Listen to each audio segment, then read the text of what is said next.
Hello, আসসালামু আলাইকুম সবাইকে। সবাই কেমন আছেন? দেখেন আমার মামুনিটা কেমন হাত দিয়ে ভাত খাচ্ছে। ভাত খায় না, তেমন খেতে চায় না, কিন্তু যখনই ও খাবে তখনও হাত দিয়ে খাওয়ার চেষ্টা করে।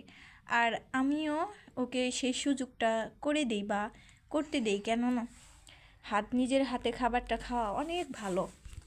নিজের রুচি মতো খায় এবং কি সেটা ওর জন্য খুব ভালো।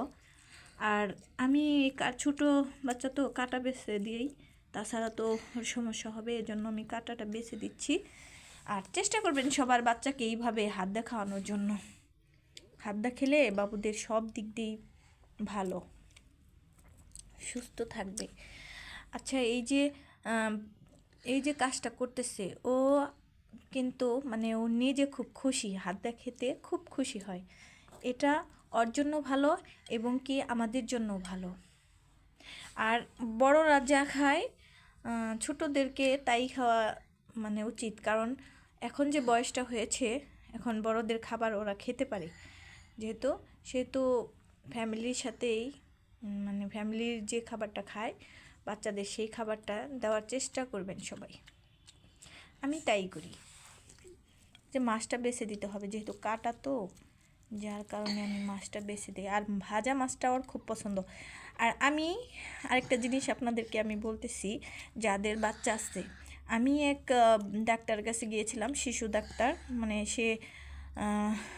সে আমাকে একটা কথা বলছিল যে আপনার বাচ্চাটাকে ডিম ভাজি আর মাছ ভাজি দিবেন।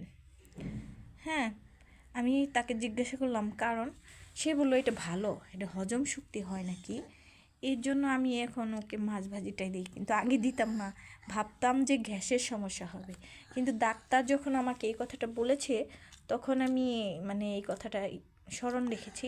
এই জন্য মাঝে মাঝে আমি ওকে মাছ ভাজি করে দিই। আম্মু, তোমার হাত দা খেতে খুব ভালো লাগে? ওই হাত দা ধরে না মা, এই হাত দা, হ্যাঁ কাটা নাই, আমি বেশি দিচ্ছি, তুমি খাও, ভয় পেও না। তুমি যে আমার লক্ষ্মী মেয়ে, সোনা মেয়ে, তুমি হাত দা ভাত খেতে পারো না, খাও। যেটুক পারে সেটুকুও খাবে। ওর ওর মানে প্রয়োজন, সে নিজের হাতে খাবে, আর জোর করে খাওয়ানো যাবে না। দেখেন হাত দিয়ে খাচ্ছে। আম্মু, তুমি হাত দা খাবে সব সময়, ঠিক আছে? সব সময় খাওয়ার চেষ্টা করবে, কখনো আমাকে বলবে না আমাকে খাইয়ে দাও। কিন্তু ও বেশিরভাগ খাবারই নিজের হাতেই খায়, তাই না মা?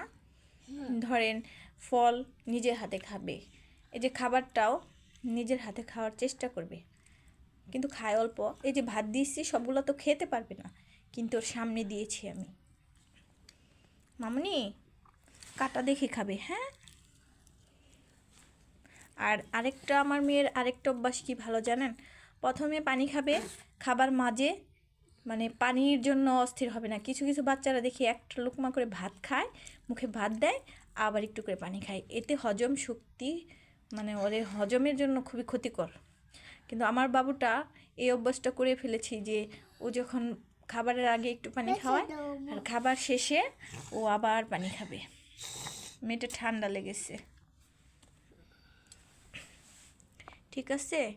মানে আপনাদের সাথে আমি এই জিনিসটা শেয়ার করলাম। আম্মু, আমি এখন রেখে দিই। সবাইকে বলো যে আমাদের ভিডিওটা কেমন লাগে আপনাদের, আমাদের ভিডিও শেয়ার করবেন, তারপর বলো কমেন্ট করবেন, ঠিক আছে? বলো ফলো দিবেন।